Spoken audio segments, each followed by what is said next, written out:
about the importance of content. I think each of the three panellists in the previous session were talking about high quality content. That's all very well, isn't it? But that's not something you can just create. You can't just create that through sort of some mathematical thought process. It takes a bit of creative thinking, doesn't it? So, how can you make compelling content? What are some ways to get noticed and customise content for different channels and audiences? How can you reach them? How can, once you've reached them, you captivate them? So here to tell us about this, Nicole Sheffield. She is the CEO and responsible for business strategies across the News Life media network of magazines and websites. She'll take questions at the end, but pleased to talk compelling content. Welcome, Nicole.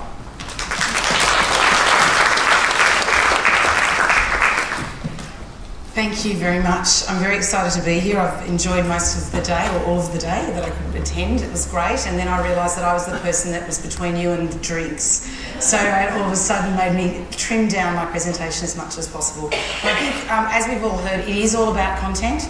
And I'm excited about that. There are different forms of content. There's content that connects differently. And I certainly have been involved in a business that drives a lot of compelling content.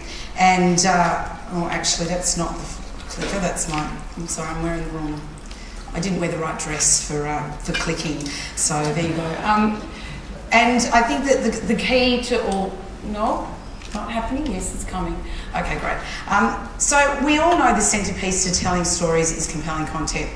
But how do you actually get noticed? And how do we customise content for different environments? Whether it's owned, so it's our own environments, our own connections, whether it's earned through social media or even it's paid. And is the same content relevant in all contexts? Well, there is no silver bullet, and I certainly can only share my experiences with you and what has worked for us. But what I know, and I run, the #1 news site in the country, news.com.au, the #1 fashion site with vogue.com.au, Body and Soul is the #1 health site, taste.com.au is the #1 food site, and there's something like Parenting Kids Spot. And I can tell you now that what I know is in this country, we consume, this country alone, 198 million pages of content a day. So that is because content connects, it inspires, it helps us to dream and all those wonderful things. But actually how it connects today is very different. So just quickly, very much about our brands. I kind of did that snapshot there, but I think that the challenge that you've got is it very much depends on what the content that you're creating and how you want to interact with that audience. And in fact, if I look at a Vogue audience member, the way that she connects with us via social is very different the way that she will connect with us via Vogue's fashion night out or Vogue's online shopping night. So the same content, even in the same brand, actually doesn't necessarily need to be distributed the same way. So we reach 1 in 2 Australians, and we've got lots of sexy brands, and that's enough about us. But I think what's really interesting is that if you ask me, when I started as CEO 3 years ago, people would define us as a magazine business because a lot of the heritage of our business was magazines, and then news.com.au. And actually, when I look at what our business is, largely it's a content connection business, and it's actually about understanding what content works in what environment. And the reason I keep harping on about that is I always say to my goals, what is the goal of that piece of content? What do you actually want to achieve? So with news.com.au, it is unashamedly about acquisition, right? We have to keep growing those audiences and keep growing that consumption of content. So we are across all of our verticals, whether it's breaking news or we're creating the news, because we found a dress that some people think is white and gold and others think are blue and black. So it actually doesn't really matter whether that becomes news, it's trending, it's news. Or we're actually providing them with listicles that we've got from TripAdvisor about what travel content, actually what's resonating in Australia. Whatever that content is will work on depending on the right environment and how that consumer connects with it. And sometimes you can publish once and publish many times, but in my experience that very rarely is beneficial. In fact, you have to be quite strategic of when you post that content and how you use that content. And again, if I use another one of my sites, vogue.com.au, if I turn to that again, as much as they'd like to unashamedly go for clickbait or traffic, they're not allowed to, because they're actually a business about brand building and about luxury and connections. So they have to treat their content very differently. So I think the first thing that I want to sort of say to everyone is, and I know others have said that today, but device agnostic is really important. Too many times people are thinking, you know, in my world it used to be about the printed page, or they're thinking about the television ad and then they can just throw it on YouTube and then they can also send it out socially and you know, you might get a blip, but actually what real connection do you have? So I think you do need to think about that content and actually think about if it's going to be on a number of devices, how will it actually be consumed? The other thing you need to ask is how often should you publish? I mean, one of the things when I look at our business again is I had a business that was publishing often once a month because they were publishing a magazine.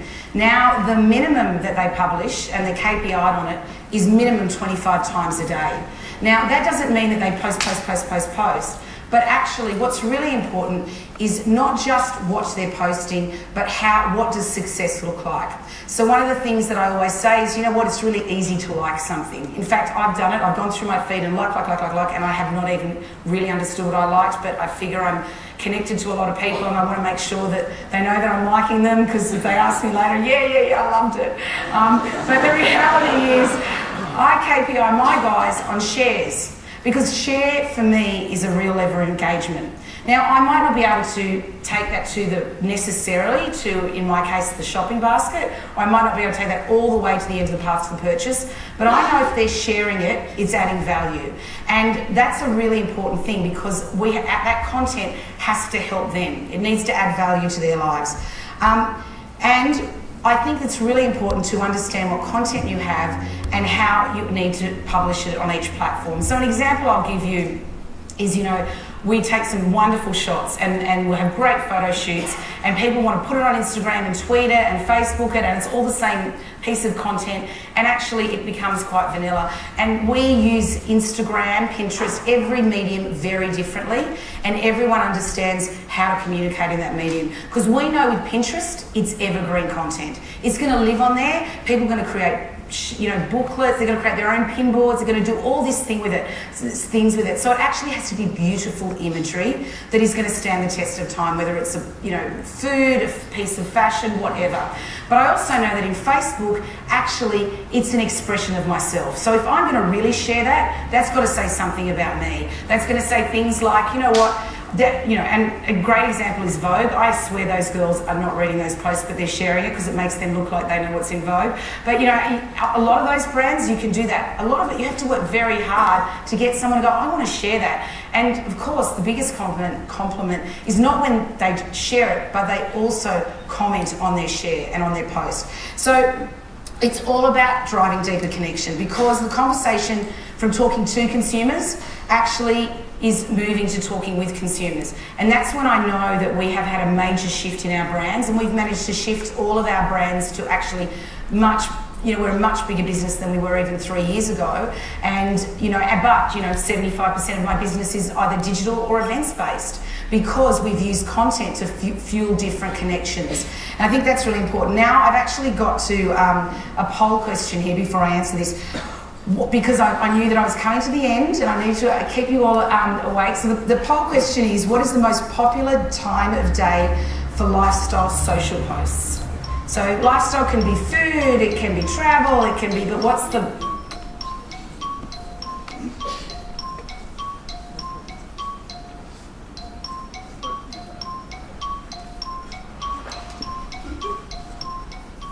Oh, someone felt sorry for the noon slot, didn't they?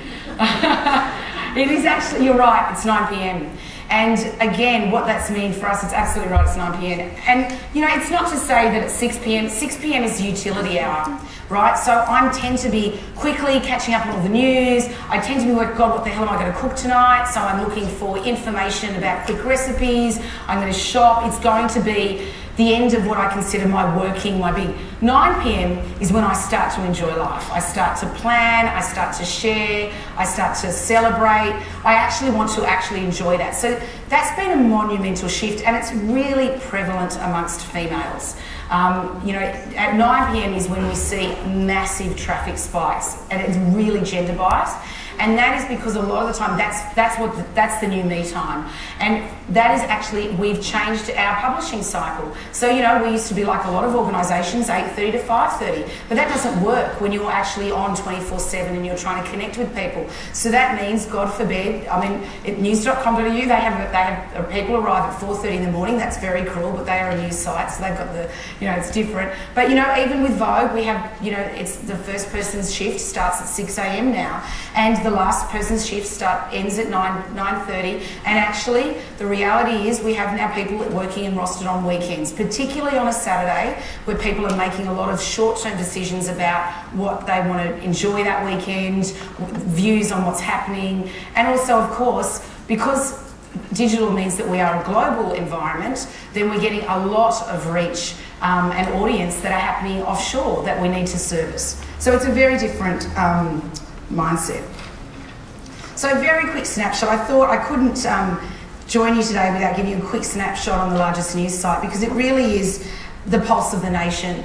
And why it's important is it gives you an absolute understanding of how important content is to Australians and how important it is. Now, social environments are really important friendship tools, and they're important because there's a lot of, but actually when it comes to trust, people are still looking for experts. Now, that expert can be a blogger. I'm not saying it needs to be a journalist, or it can be a travel writer, it can be a doctor, a medical professional, a wonderful food writer, whatever. But when it comes to expert content, that is actually where the highest level engagement you see. And we've seen massive growth in actually I won't go through those numbers, but time. What I want to spend some time is, and you would have got from my other thing, is please, when you're coming up, my advice to you is when you're going through your understanding your traffic and your audiences, and when you want to connect, you can do this on any platform, but understand where your content's being consumed and what time of day. And I've just done a breakdown. This was yesterday's, I think, for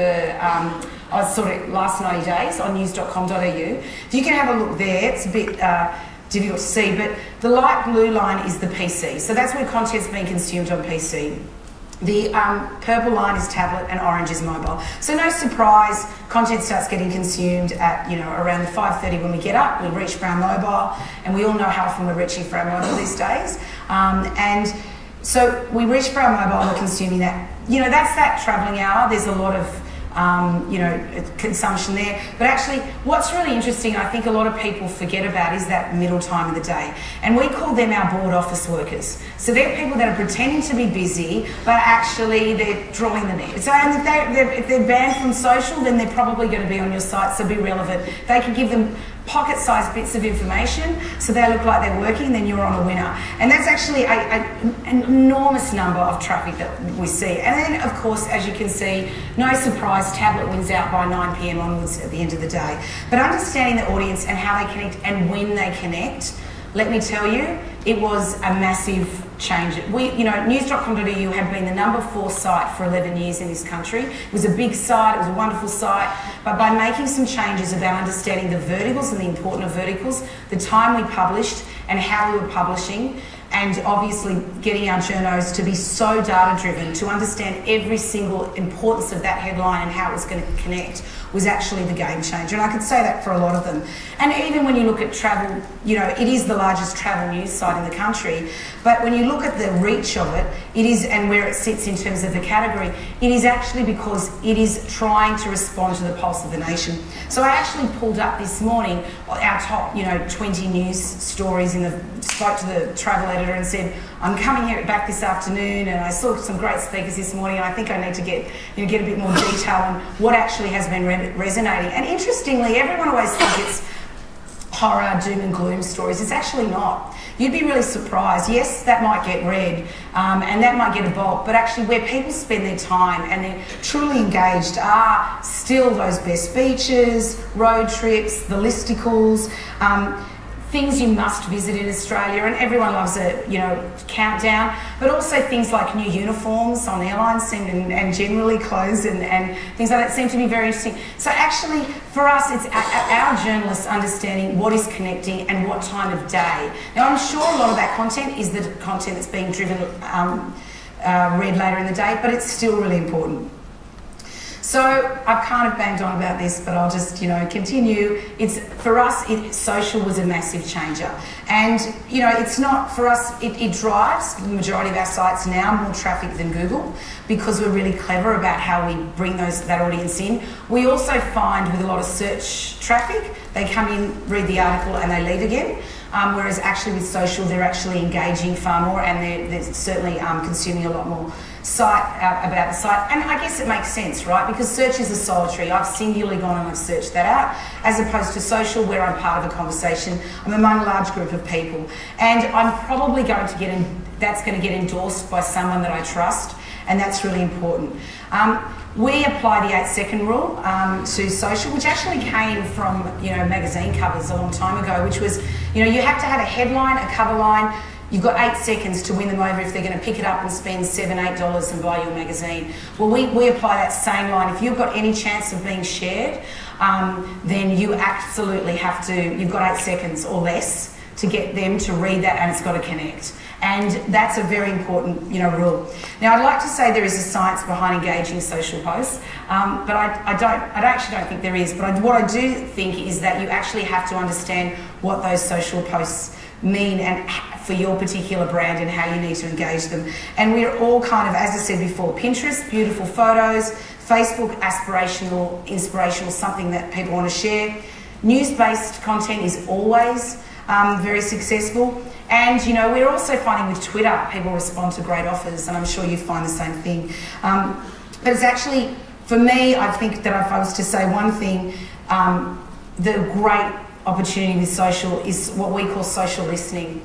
And the reason that's really important is by listening to your audiences and understanding what they want, you're in the front seat because you can actually start to identify trends. You can start packaging up and feeding back to them what they've already, that whole thing of what you're seeing as a habit. And so for me, creating trends and creating content around those trends through social listening is, I think, the next big phase of where we're seeing content and social interact. So I'm going to spend a couple of minutes. It's very exciting.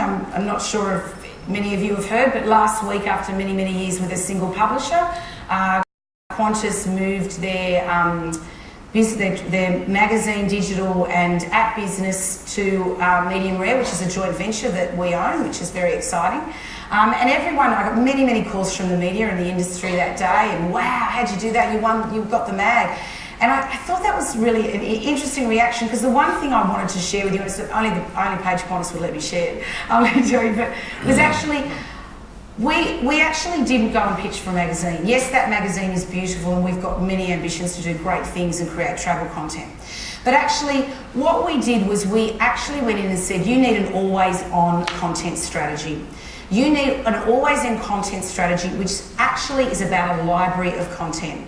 And all that content needs to be meta tagged, because then when you've got images of the right size or video that can fit on multiple screens, you can then actually start to use it sometimes for inspiration and sometimes for utility. And so the utility might be, I've booked a ticket and all of a sudden I'm going to get all this content that's relevant surface to me about things that have been written over that particular destination. Or actually inspiration is, I want to just be in the world of discovery. But actually there's a lot of rules that happen when you're commissioning content, and we know that.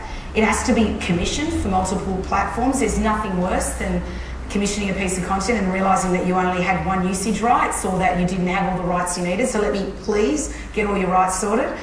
Make sure you get all your platforms sorted. Even the unknown platforms, you should ask for that if you're the third-party providers, because we don't know what the new platforms are. And I think that's really important. In Qantas's case, it was about actually having a digital asset management system, because then we could electronically review, approve, look at what was actually being marketed through Travel Insider, which is Qantas.com's digital asset, through their app, or which actually we would hold back for the magazine. And of course, actually looking at that local content. There's so much wonderful local content that they had access to that actually wasn't being reused. And it's such a shame when we spend so much money and we get our content so beautiful when we only use it once. It's actually a crime. And I think the thing is, you need to actually, that for me was the strategy. So yes, it's very exciting for our business that we now have Qantas as a partner, and we'll be creating content for them. But actually what's also really exciting is the method we employed, I think, is actually something that we used when we created the Vogue Australia Network 3 years ago. And the reason I know it worked is because we did it. We built a platform. We took a magazine that was just a magazine that published once a month with, some really challenging personalities that you can imagine, and that were and like to spend a lot of money. And we actually said, you know what, guys, the world is changing, and if you're going to be relevant, that brand is going to be consumed very differently by a 24-year-old than it's going to be consumed by a 35-year-old or a 45-year-old. And actually, what's relevant will be different, and how quickly they want that. And, they've done an extraordinary job. It is by far our hero brand when I look at, our brands. It is, and I'll take you through, I've only got one example, and this is the example I'm giving you because I think it actually really resonates with Howard Weiner has changed that platform, publishes many times a day, understands that, but also has said, Vogue Australia is about Australian icons, and that isn't just about whether it's Catherine McNeil or Gemma Ward or Margot Robbie, it's also about our landscape. So the example I'll give you there is, and where we shoot them. We spend a lot of time now planning not just the talent and the actual day of the shoot, but actually what's the pre-promote.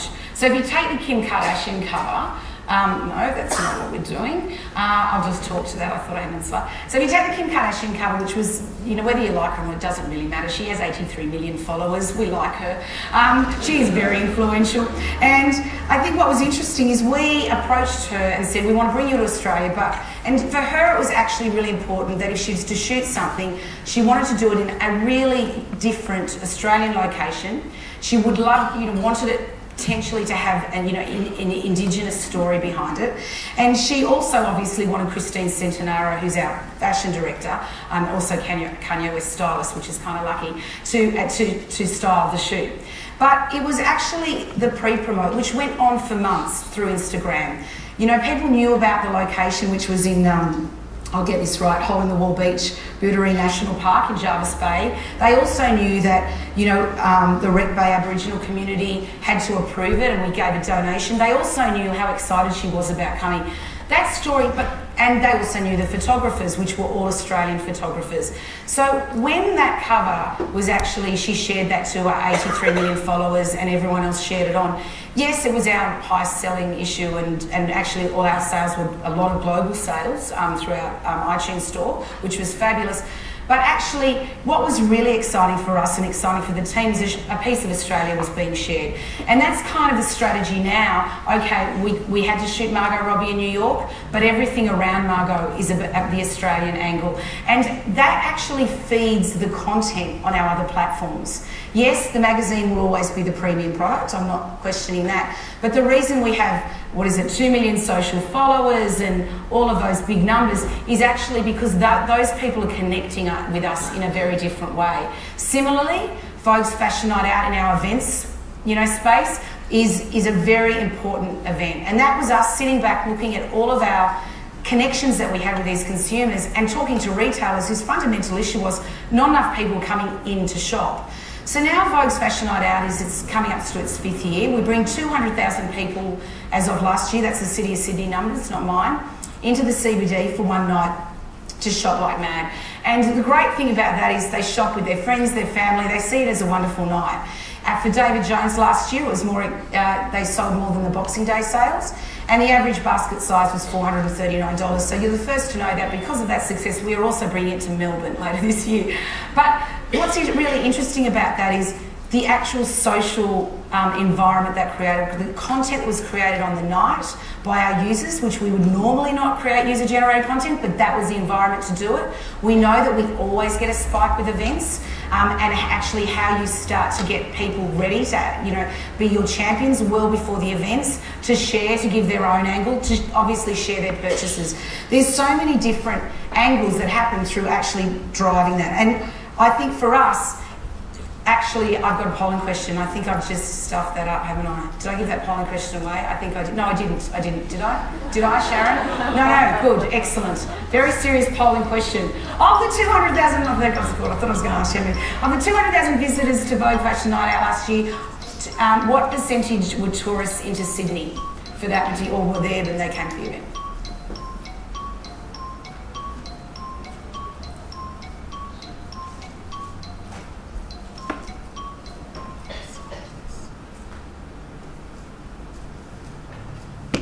Goodness me, you guys are good.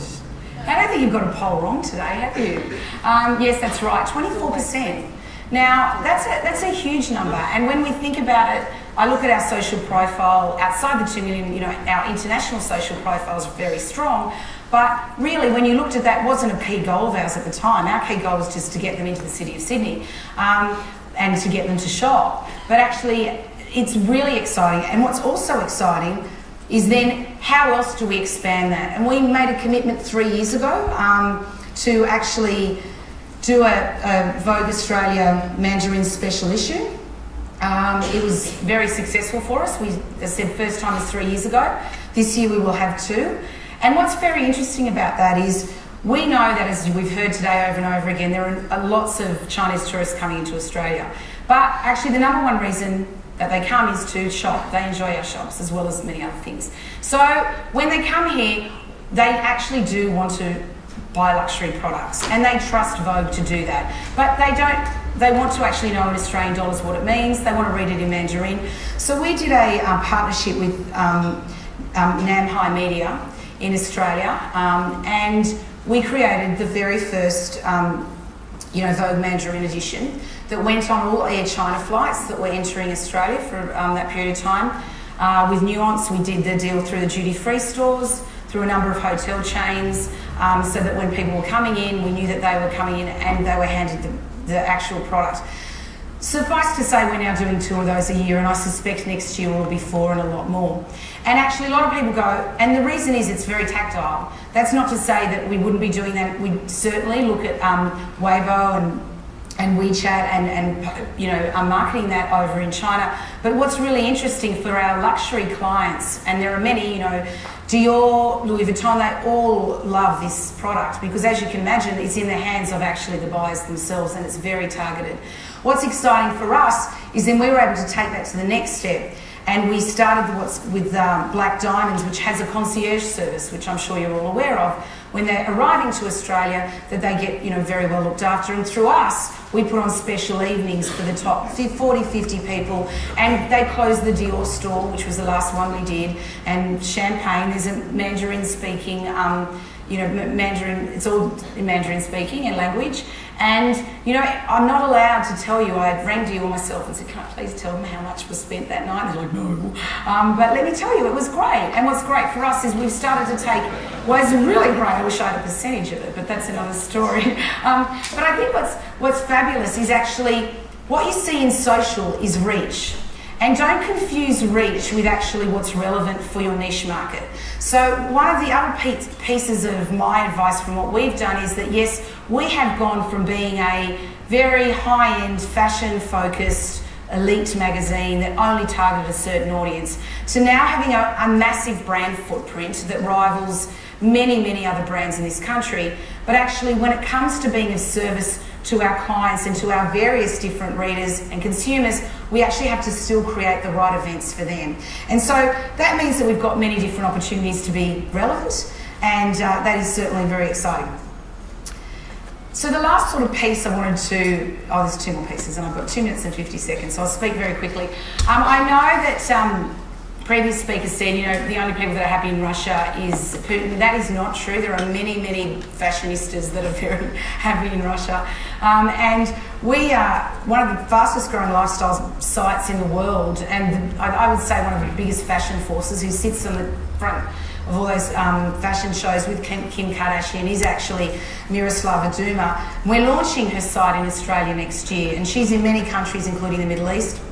And the reason we approached her is because we could see on social, she has over 2 million Instagram followers, that she is such a force that we were seeing that she was second to Vogue when it came to searches from Australian, what we call urban Australians.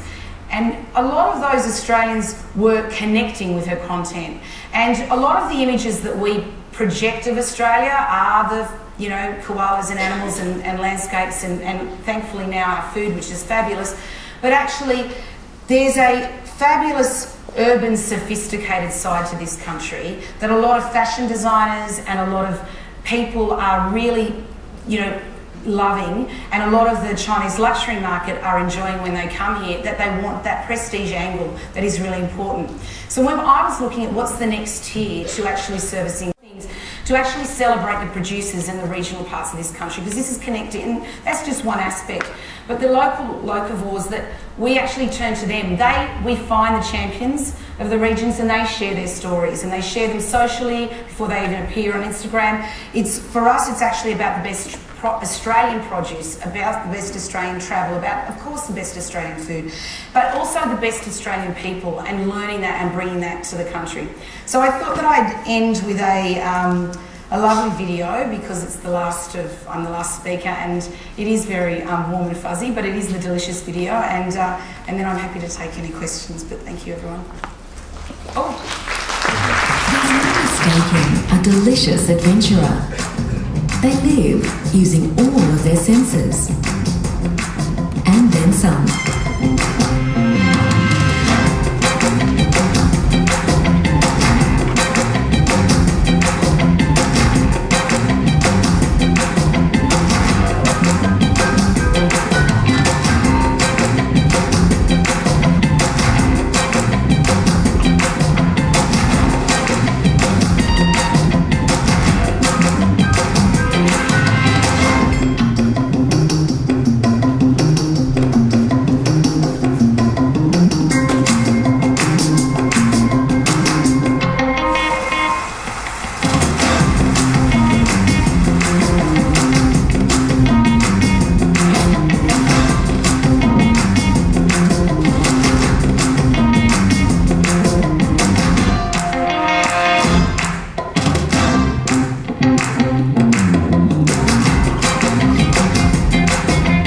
Adventurers bring all of this to the table. They know that food is life, and they make it delicious. Let's thank Nicole.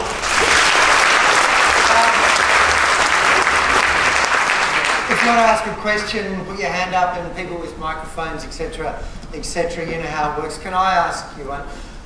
What do you need to know about your customers to market to them, engage them effectively?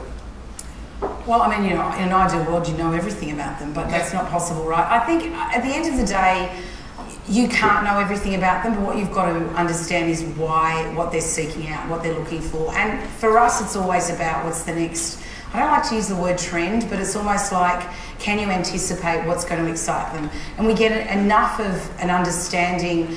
I guess that's one of the values of content, is that it's actually real-time data. You're learning all the time just by what's working and what isn't working, what posts are connecting. That doesn't necessarily mean you have the product that works necessarily, but actually if you can start that communication and you can start that connection, then I think you can actually start to create the products around that later on.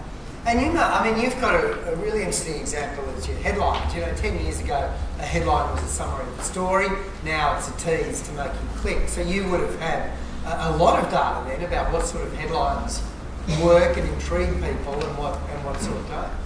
Yeah, what's interesting is in our business, so much was about gut feel, right? So it was all about, and also, the editors were, we are the trendsetters, we're the and all this sort of stuff. It's like that; those days are gone, my friend, right? So gut feel's still really important, and I think that is actually where you can go to data-driven, because actually all you're doing is responding to someone's need, and that's great. But actually, what you need to also think about is what's the long tail of content. So what's that evergreen content? Because if I trust you, then I'm going to turn to you to actually find advice about things outside of my specific need. And so often you've got to make a choice. Ultimately, we're often acquisition marketers, because acquisition is what we're measured by. But I think what you'll see is the more that you can also do the brand building and building the expertise and the trust, what you'll find is they'll come back to you over and over again. So do you think that building your own content and pushing it out your own channels and putting it on your own site, that can, to an extent, replace the need to do paid advertising and marketing? To pay other people to do it for you? Well, obviously I'm not going to say yes to that. Because you've got to go. No, look, actually, the short answer is I think nothing's in isolation anymore. So I think you need your owned, earned and paid media strategy actually needs to work together. Because if you're going to be, for example, a lot of people that come to us now, our biggest clients are not buying spots and dots ever. They're actually buying content solutions where we're very much creating content strategies and where, absolutely it sits on their websites, on their platforms, in their social environments, and whether they use our media or not to distribute, it's really up to them. And a lot of the time it's the expertise and the endorsement that's key. I would caution people, it sounds a lot easier to do content than it is, and I think that, it's also a distraction if it isn't your core business. We've had a lot of clients that have turned away from us a few years ago that are now coming back to say, actually, we have all these resources, we spend all this money, and actually at the end of it, I'm not really sure that it really moves the needle. We are really clear about this is the one thing, and is that something we can work on? And I think similarly, we try to be all things to all people. Content publishers thought they could do everything, and they can't. I think what we're getting better at it is understanding what content connects when, and helping people make that connection. But so then how should businesses in this room go through the process of working out what the right mix of channels for them is too? I'm not asking you to tell them what the right mix of channels is, but how should they work it out? Well, look, I think everyone's different. I know that's a really easy answer, but I think that the thing is, and whatever your right mix is for 1 month, for one season, necessarily won't be for the next. You've just got to constantly be, as I said, it's that listening to consumer and working what works and identifying when you can kind of milk a trend and identifying when actually we think there's a bit waning, we need to start to look at what are the next big opportunities that we can be, connecting with our audiences, and who's the next market that's going to actually come that we need to target. That was fab. Big energetic end. Please thank Nicole.